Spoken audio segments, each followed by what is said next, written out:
नमस्कार दोस्तों, मैं धनंजय कुमार आपके अपने इस यूट्यूब चैनल सीजीजी के वीडीके में सभी दोस्तों का हार्दिक स्वागत करता हूं। जैसे कि आप सभी जानते हैं दोस्तों, प्रयोगशाला परिचारक का एग्ज़ाम बहुत ही जल्द होने वाला है। तो उस परिचारक जो प्रयोगशाला परिचारक है, उस पेपर को ध्यान में रखते हुए मैं आप लोगों के लिए डेली एमसीक्यू लेकर आऊँगा साइंस और जीएस को लेकर के, जो कि बहुत ही इम्पोर्टेंट रहेगा दोस्तों। और ये मैं उसी पैटर्न पर बनाया हूँ जो आप लोग के एग्ज़ाम में आ सकता है और इस प्रकार से ही क्वेश्चन पूछा जाएगा। ठीक है, तो आप लोग यदि तैयारी कर रहे हो प्रयोगशाला परिचारक को, तो एकदम ज़बरदस्त तरीके से अपने तैयारी को परखो। यदि आप लोग अच्छे से सॉल्व कर पा रहे हो तो समझ जाना कि आप लोग का जो सिलेक्शन है वो निश्चित है।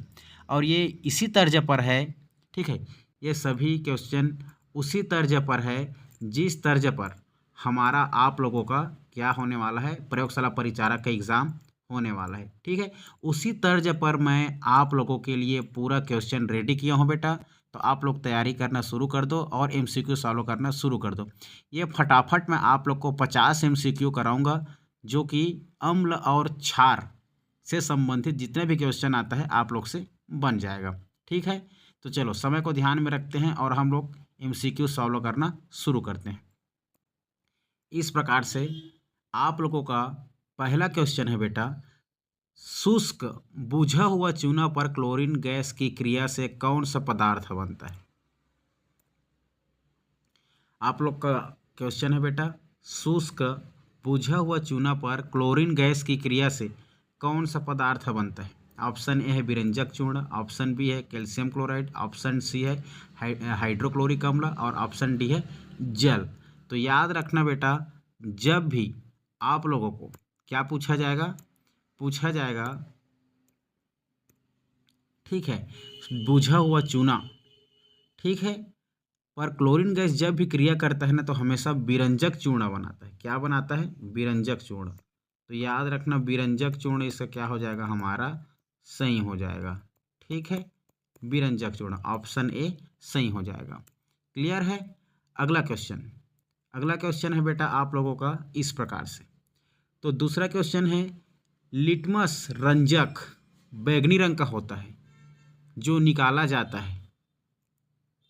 तो देख लो बेटा, किससे निकाला जाता है उसको बताना है। लिटमस रंजक बैगनी रंग का होता है जो निकाला जाता है, तो किससे निकाला जाता है उसको बताना है। ठीक है, लाइकेन से, लाल पत्ता गोभी से, हल्दी से, पेटियोना फूल से। तो इसका सही उत्तर हो जाएगा बेटा हमारा बी, लाल पत्ता गोभी से आप लोग का लिटमस रंजक बैगनी रंग का होता है, जिससे लाल पत्ता गोभी से निकाला जाता है। ऑप्शन बी सही हो जाएगा। क्लियर है। चलो अगले क्वेश्चन की ओर आगे बढ़ते हैं। तीसरा क्वेश्चन, अगला क्वेश्चन है, तीसरे नंबर का क्वेश्चन है बेटा, ध्यान से पढ़िए। कठोर जल को मृदु जल बनाने के लिए सोडियम के किस यौगिक का उपयोग किया जाता है। NaCl, Na2CO3, NaOH, NaHCO3। तो याद रखना बेटा, इसका सही उत्तर हो जाएगा आप लोगों का बी। ठीक है, Na2CO3। NO2CO3 कठोर जल को मृदु जल बनाने के लिए सोडियम के यौगिक के रूप में उपयोग किया जाता है। ठीक है, ऑप्शन बी सही हो जाएगा, याद रखना। क्लियर है। ठीक, अगला क्वेश्चन है चौथे नंबर का क्वेश्चन दिया है बेटा, निम्नलिखित में से कौन सा विजातीय यौगिक है। ठीक है, निम्नलिखित में से कौन सा विजातीय मतलब समान जातीय की। तो याद रखना, हमारा आप लोग का प्लास्टर ऑफ पेरिस। ठीक है, प्लास्टर ऑफ पेरिस, ये हमारा क्या हो जाएगा, इसमें सही हो जाएगा ऑप्शन डी। क्या हो जाएगा, सही हो जाएगा। ठीक है, निम्नलिखित में से विजातीय यौगिक आपका इसमें प्लास्टर ऑफ पेरिस है। चूना पत्थर नहीं है, अलग अलग है, चूना अलग है, पत्थर अलग है, खड़िया भी अलग है, संगमरमर भी अलग है। क्लियर है। अगला क्वेश्चन है बेटा, निम्नलिखित में पीएच का मान कौन समान क्षारक विलयन का मान देता है। तो बताना है क्षारक विलयन का मान।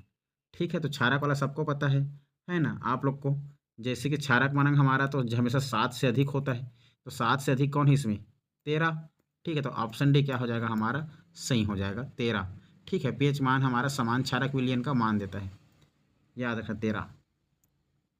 ठीक है, निम्न में से अगला क्वेश्चन है, सोडियम हाइड्रोक्साइड का पीएच मान होता है लगभग कितना होता है बेटा, बताइए। सोडियम हाइड्रोक्साइड का, ठीक है ना, NaHCl बताइए का पीएच मान कितना होता है। तो याद रखना है बेटा, इसका मान हमेशा पीएच मान 14 होता है। ऑप्शन डी सही हो जाएगा, सोडियम हाइड्रोक्साइड का पीएच मान 14 होता है। ठीक है, अगला क्वेश्चन, निम्नलिखित में से कौन सही है, पहचान कीजिए। तो निम्नलिखित में बेटा हमें सही की पहचान करना है। ठीक है, तो आप लोगों को याद रखना है NO2CO3 5H2O नहीं होता, Na2CO3 10H2O होता है, ऑप्शन बी। ऑप्शन बी एक सही दिख रहा है, बाकी सी भी गलत है, डी भी गलत है। ठीक है, ऑप्शन बी सही हो जाएगा, क्योंकि हम लोग सोडियम कार्बोनेट को गर्म करेंगे, ठीक है ना, तो याद आ रहा होगा आप लोग को, जब एक जल जब गायब हो जाएगा तो उत्फुलन बन जाता है, Na2CO3, ऑप्शन बी इसका क्या हो जाएगा, सही हो जाएगा। ठीक है, अगला क्वेश्चन है, चूना पत्थर, खड़िया एवं संगमरमर किसका विविध रूप है, बताइए।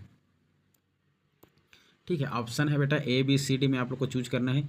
चूना पत्थर, खड़िया एवं संगमरमर किसका विविध रूप है। तो याद रखना बेटा, ये हमारा कैल्शियम कार्बोनेट CaCO3, ठीक है, कैल्शियम कार्बोनेट का क्या होता है, ये हमारा विविध रूप होता है। ऑप्शन डी सही हो जाएगा, ऑप्शन डी। क्लियर है। इसके बाद अगला क्वेश्चन, जठर रस का पीएच मान होता है, तो जठर रस का पीएच मान कितना होता है बेटा, बताइए। तो याद रखना, जठर रस का पीएच मान होता है बेटा 1.2, ठीक है, अम्लीय होता है, ऑप्शन ए सही हो जाएगा। इसके बाद अगला क्वेश्चन है, नीलाथोथा, जिसको हम लोग तूतिया के नाम से जानते हैं, इसका रासायनिक सूत्र है। तो नीलाथोथा का रासायनिक सूत्र याद रखना बेटा, आप लोग का CuSO4 5H2O होता है।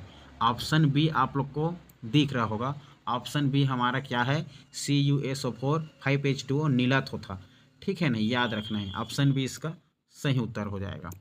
11वां क्वेश्चन, सोडियम कार्बोनेट के जलीय घोल में मिथाइल ऑरेंज का घोल मिलाने पर रंग परिवर्तन होकर किस रंग का हो जाता है। फिर से क्वेश्चन पढ़ना, सोडियम कार्बोनेट के जलीय घोल में मिथाइल ऑरेंज का घोल मिलाने पर रंग परिवर्तित होकर किस रंग का हो जाता है। तो याद रखना बेटा, ये हमेशा पीला हो जाता है। ठीक है, जब भी सोडियम कार्बोनेट जलीय घोल में मिथाइल ऑरेंज आ जाएगा ना, तो हमेशा पीला हो जाता है। ठीक है, ऑप्शन ए आप लोग का सही हो जाएगा। इसके बाद अगला क्वेश्चन है, चीनी का रासायनिक सूत्र क्या है। तो चीनी का रासायनिक सूत्र बेटा सबको पता है, याद रखना C6H12O6, ठीक है, जो ग्लूकोस होता है वही आप लोग का चीनी का होता है। ठीक है, ऑप्शन बी C6H12O6 क्या हो जाएगा, सही हो जाएगा। इसी को चीनी का रासायनिक सूत्र कहा जाता है। क्लियर है, याद रखना। इसके बाद अगला क्वेश्चन, 13वां नंबर का क्वेश्चन, विद्युत अपघटन में इलेक्ट्रॉन मुक्त होता है। विद्युत अपघटन में इलेक्ट्रॉन मुक्त होता है, तो बताइए बेटा, ये आप लोग का क्या हो जाएगा, एनोड पर जो है, एनोड पर हमारा जो एनोड होता है, उसी एनोड पर जो है इलेक्ट्रॉन मुक्त होता है। ठीक है, ऑप्शन ए क्या हो जाएगा, इसका सही हो जाएगा, एनोड पर, ऑप्शन ए सही हो जाएगा। क्लियर है। इसके बाद अगला क्वेश्चन है, निम्नलिखित में से कौन प्रबल भस्म है। ठीक है, प्रबल भस्म बताना है बेटा, प्रबल। तो याद रखना, हमारा प्रबल भस्म बेटा हमेशा जो आप लोग का पोटेशियम हाइड्रोक्साइड होता है, ये हमेशा प्रबल में होता है, KOH, ऑप्शन बी क्या हो जाएगा, सही हो जाएगा। ठीक है, उसके बाद अगला क्वेश्चन है 15वें नंबर का, उदासीन विलयन का पीएच मान होता है। तो उदासीन विलयन का पीएच मान बेटा हमेशा हमें सबको पता है 7 होता है। कितना होता है, 7 होता है, याद रखना 7। ये उदासीन है, ना तो यह अम्ल है ना तो क्षार है, ऑप्शन ए सही हो जाएगा। ठीक है, उसके बाद अगला क्वेश्चन है, जल में घुलनशील भस्म क्या कहलाता है। जो जल में घुलनशील भस्म होता है बेटा, वो आप लोग का हमेशा क्षार कहलाता है। ठीक है, क्या कहलाता है, क्षार कहलाता है, क्षार, ऑप्शन ए सही हो जाएगा। क्लियर है, 16 सही ए। उसके बाद 17 नंबर का क्वेश्चन है, ठीक है, सोडियम क्लोराइड के जलीय विलयन से विद्युत धारा हाइड्रोक्साइड बनाता है, तो इस अभिक्रियाओं को क्या कहा जाता है, बताइए। तो याद रखना बेटा, सोडियम क्लोराइड NaCl के जलीय विलयन से विद्युत धारा हाइड्रोक्साइड बनाता है, तो इस अभिक्रिया को हमेशा से याद रखना, इसको क्लोरो क्षार प्रक्रिया कहते हैं। क्या कहते हैं, क्षार प्रक्रिया। ठीक है, ऑप्शन डी क्या हो जाएगा, सही हो जाएगा। क्लियर है। अगला क्वेश्चन है, दही में किस प्रकार का अम्ल पाया जाता है। तो याद रखना बेटा लैक्टिक अम्ल। ठीक है, तो जब भी आप लोग को दही में किस प्रकार का अम्ल पाया जाता है करके बोला जाएगा तो ऑप्शन सी देखो लैक्टिक अम्ल पाया जाता है, लैक्टिक अम्ल दूध में। ठीक है, दही बनने के लिए लैक्टिक अम्ल। क्लियर है। 19वां नंबर, निम्नलिखित में से कौन अम्ल नहीं है? ठीक है, तो याद रखना बेटा ये हमारा सोडियम हाइड्रोक्साइड। ठीक है, हमेशा प्रबल होता है ये सोडियम हाइड्रोक्साइड हमारा ये क्षार है। बाकी HCl, HNO3, H2SO4 ये तीनों के तीनों हमारा अम्ल है। ठीक है, लेकिन सोडियम हाइड्रोक्साइड नहीं है। ऑप्शन डी इसका सही उत्तर हो जाएगा। ठीक है, अब देखते हैं अगला क्वेश्चन, निम्नलिखित में से कौन लवण है? तो याद रखना बेटा हमारा जो है ये देखो, ये तो हमारा अम्ल दिख रहा है HCl, आप लोगों का सोडियम हाइड्रोक्साइड, ये आप लोग का मेथिन हाइड्रोक्साइड है ना, लेकिन K2S4 ये आप लोग का सी जो है ये हमारा लवण नहीं है। ठीक है, याद रखना K2S4 ऑप्शन सी सही हो जाएगा। इसके बाद अगला क्वेश्चन है, निम्नलिखित में से कौन भस्म नहीं है? तो याद रखना बेटा हमारा जो आप लोगों का सोडियम क्लोराइड भस्म नहीं है।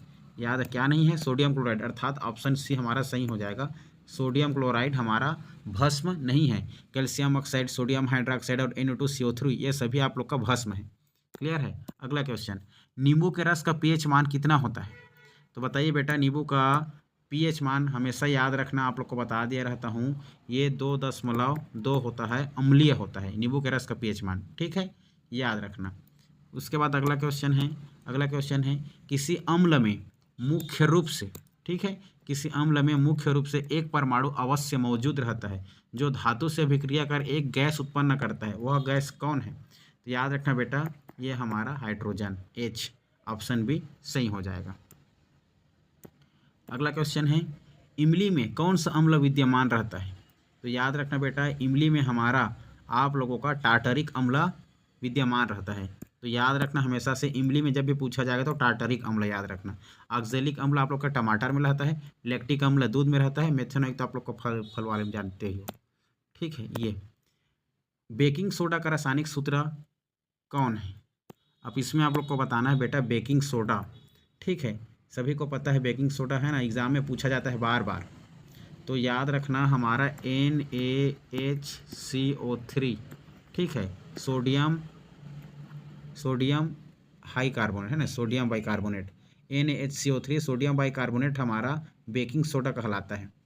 ठीक है, याद रखना option A NaHCO3।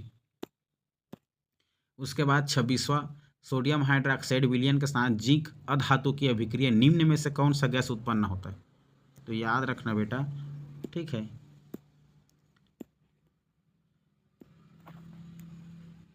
Sodium hydroxide विलयन के साथ जिंक अधातु की अभिक्रिया निम्न में से कौन सा गैस उत्पन्न होता है? तो याद रखना ये हो जाएगा आप लोग का हाइड्रोजन गैस। ठीक है, ऑप्शन डी सही हो जाएगा, हाइड्रोजन गैस। सार्वजनिक सूचक शुद्ध जल में कौन सा रंग देता है? तो याद रखना बेटा सार्वजनिक शुद्ध जल में हमेशा जो रंग देता है वो आप लोगों का, एक मिनट, ठीक है, सार्वजनिक सूचक, सार्वजनिक सूचक है।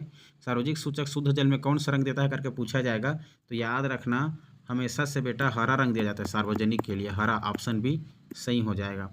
ठीक है, 28वां नंबर क्वेश्चन, अम्लीय वर्षा के लिए pH का मान क्या है? तो अम्लीय वर्षा के लिए pH मान 5 से कम होता है बेटा। ठीक, इससे कम होता है 5 ठीक है, तो याद रखना 5.6 से हमेशा कम होता है, ऑप्शन ए सही हो जाएगा, 5.6 से कम। इसके बाद अगला क्वेश्चन याद रखना 29वां क्वेश्चन देखिए। ठीक है, 29वां क्वेश्चन दिया है, निम्नलिखित में से कौन सी धातु अम्ल और क्षार दोनों अभिक्रिया करता है? तो अम्ल और क्षार दोनों अभिक्रिया कौन सा करता है? तो याद रखना बेटा हमारा जिंक जो है, जिंक Zn, जिंक हमारा अम्ल और क्षार दोनों से अभिक्रिया करता है। ठीक है, ऑप्शन डी सही हो जाएगा। क्लियर है। इसके बाद याद रखना अगला क्वेश्चन है NaCl पर तनु H2SO4 की अभिक्रिया कौन सी गैस निकलती है? ये सबको पता होना चाहिए बेटा, ये हमारा आप लोगों का HCl गैस निकलता है, हाइड्रोक्लोरिक गैस निकलता है। सी ऑप्शन सी क्या हो जाएगा? सही हो जाएगा। ठीक है, याद रखना है।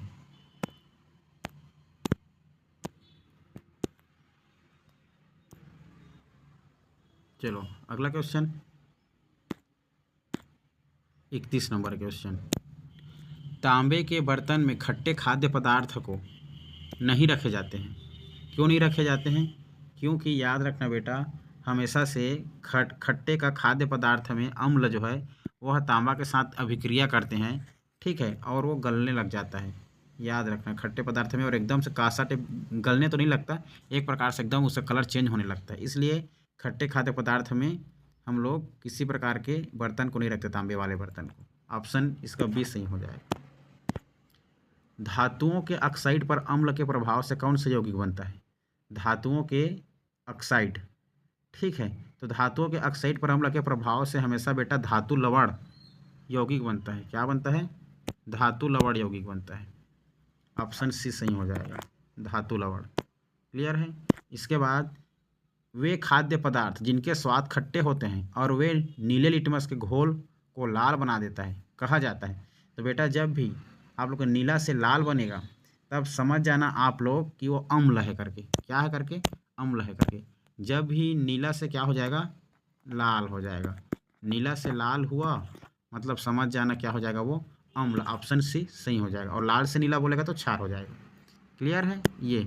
उसके बाद 34वां क्वेश्चन, अम्ल और क्षारक के बीच की अभिक्रिया किस प्रकार की अभिक्रिया कही जाती है? तो याद रखना बेटा, हमेशा से ये आप लोग का उदासीकरण कहलाता है। क्या कहलाता है? उदासीनीकरण कहलाता है। ऑप्शन ए आप लोग का सही हो जाएगा।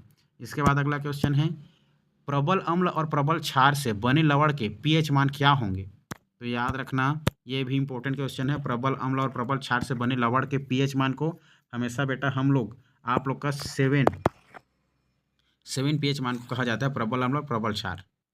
ठीक है, याद रखना 7 से अधिक जो वाले को, ये हो जाएगा 35 का आप लोग का ए। उसके बाद हम लोग बात करते हैं अगला क्वेश्चन, निम्नलिखित में कौन सा अम्लीय है?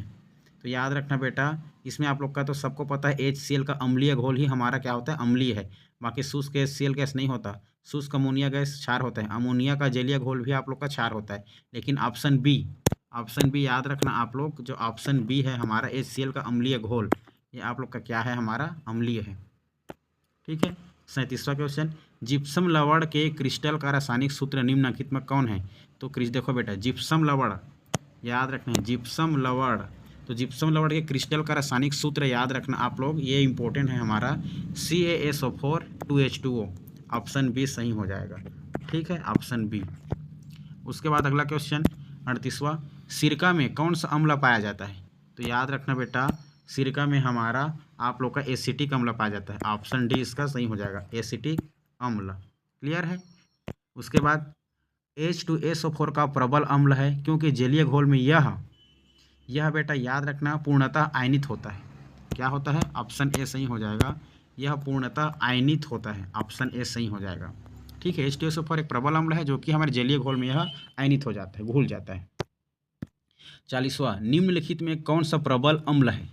बताओ बेटा, आप लोग को याद रखना है, पीएच का मान जब 0 आ जाएगा तो ये भी आप लोग का क्या हो जाता है? हमारा प्रबल अम्लीय हो जाता है। ठीक है, जब 7 से 0 घट जाता है ना, एकदम 0 हो जाता है, तब अम्लीय आ जाता है, प्रबल अम्लीय कहते हैं उसको।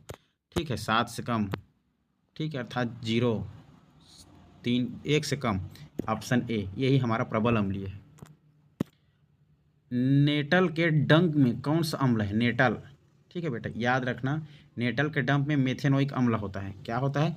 मेथेनोइक अम्ल। ऑप्शन डी हमारा सही हो जाएगा। ठीक है, नेटल के डंक में मेथेनोइक अम्ल होता है। किसी अम्ल का धातु के साथ अभिक्रिया के फलस्वरूप कौन सा गैस बनता है? किसी अम्ल का धातु के साथ अभिक्रिया के फलस्वरूप कौन सा गैस बनता है करके पूछा जाएगा, तब याद रखना बेटा आप लोग का हो जाएगा हाइड्रोजन गैस। ऑप्शन सी सही हो जाएगा। ठीक है, मधुमक्खी के डंक मारने पर किस पदार्थ से उपचार करना लाभकारी है? तो जब भी मधुमक्खी काटेगा बेटा, तो इसमें उपचार के लिए आप लोग को हमेशा याद रखना, बेकिंग सोडा से उसमें लगाओगे तो ऑटोमेटिक वो आप लोग का जो डंक है वो कम हो जाएगा, उसका दर्द। ठीक है, 43 का ए सही उत्तर हो जाएगा। ठीक है, ए इसका सही उत्तर हो जाएगा, 43 का ए। 44वां क्वेश्चन, लिटमस विलियन बैंगनी रंग का रंजक होता है जो निकाला जाता है। तो लिटमस विलियन बैंगनी रंग का तो रंजक होता ही है, जो निकाला जाता है, तो क्या निकाला जाता है? किससे निकाला जाता है बताइए? तो याद रखना बेटा, ये आप लोग का लाइकेन के पौधों से निकाला जाता है। ठीक है, लाइकेन के पौधों से लिटमस विलियन बैंगनी रंग का रंजक होता है जिसको निकाला जाता है लाइकेन के पौधों से। उसके बाद आप लोग का अगला क्वेश्चन है, ये हो जाएगा क्षारक के जल में घोलने पर क्या मुक्त होते हैं। तो क्षारक के जल को घोलने पर आप लोग का हमेशा याद रखना, ये हमारा बेटा OH आयन मुक्त होते हैं। ठीक है, ऑप्शन ए याद रखना, ऑप्शन ए OH आयन क्या होते हैं, मुक्त होते हैं, ये सही हो जाएगा। उसके बाद अगला क्वेश्चन 46 नंबर का क्वेश्चन, निम्नलिखित या निम्नांकित में से कौन सा कथन सही है। धातु के ऑक्साइड अम्लीय होते हैं।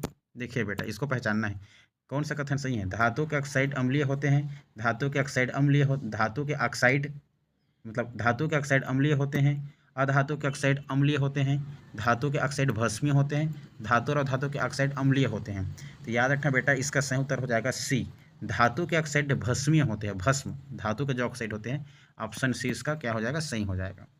ठीक है, चलो 47वां क्वेश्चन, जब अम्लीय जल नदी में प्रवाहित होते हैं तो इस जल का pH मान घट जाता है जिससे जल में रहने वाले जीवाणुओं का जीना बेटा याद रखना कठिन हो जाता है। ठीक है, जब भी अम्लीय जल नदी में प्रवाहित होगा तो अम्लीकरण, तो उसको जो जीव रहेंगे वो लोग तो मर जाएंगे ना अम्लीकरण, इसलिए ऑप्शन भी क्या हो जाएगा, कठिन होता है जीवों का रहना अम्लीय में। ठीक है, 48वां क्वेश्चन, हल्दी किस प्रकार का सूचक है। तो याद रखना बेटा, हमारा हल्दी जो है आप लोगों का, ठीक है, तो याद रखना ये प्राकृतिक, हल्दी हमारा प्राकृतिक प्रकार का सूचक है। ठीक है, याद रखना ऑप्शन ए। अगला क्वेश्चन, तनु HCl से विद्युत धारा प्रवाहित करने पर कौन सी आयन मुक्त होती है। तनु HCl से विद्युत धारा प्रवाहित करने पर कौन सी आयन मुक्त होती है। तो 49 का याद रखना बेटा, सी H+, क्या याद रखना है, H+ आयन देता है। ठीक है, लास्ट एवं अंतिम क्वेश्चन, विरंजक चूर्ण का रासायनिक सूत्र है। तो याद रखना बेटा, calcium oxide CaOCl2, option C में दिख रहा होगा आप लोग को। ठीक है, तो 50 का हमारा अंतिम क्वेश्चन है ये हो जाएगा बेटा सी। ठीक है, सी आप लोग का क्या है, सही है। विरंजक चूर्ण का रासायनिक सूत्र होता है CaOCl2। ठीक है, कैल्शियम ऑक्सीक्लोराइड। चलो आज के लिए इतना ही, फिर मिलेंगे बेटा हम लोग ऐसी ही मज़ेदार MCQ के साथ। तब तक के लिए जय हिंद, जय भारत, जय छत्तीसगढ़।